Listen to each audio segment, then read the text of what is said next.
Well, now new details on an overnight fire that damaged 4 buildings. Eyewitness News was on scene early this morning as flames leapt into the air on Aurora Drive in Warwick. Fire crews tell us 2 homes and 2 sheds were burned. Now investigators are trying to figure out how it started. Eyewitness News reporter Sean Daly has been working this story all morning, and he's live now in Warwick with what he's uncovered. Sean?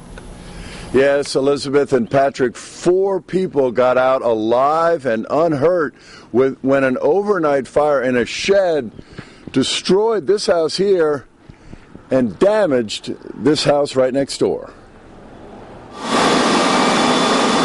It was just before 2 o'clock this morning here on Aurora Drive off West Shore Road in Warwick. I was awakened by a pop from the living room.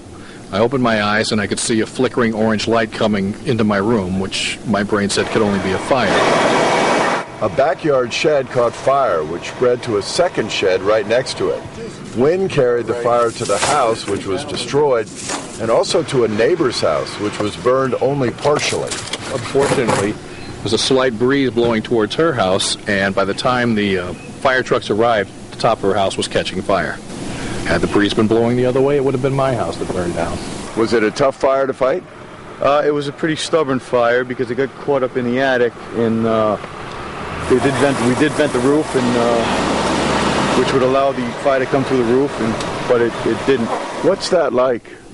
Scary. You don't know if your house is going to make it or not. You're just praying that somehow it survives it. Very and you made it. I'm lucky. She not. Now comes the investigation into what caused that shed back there to burn. Live in Warwick with the West Bay Mobile Newsroom, Sean Daly, Eyewitness News.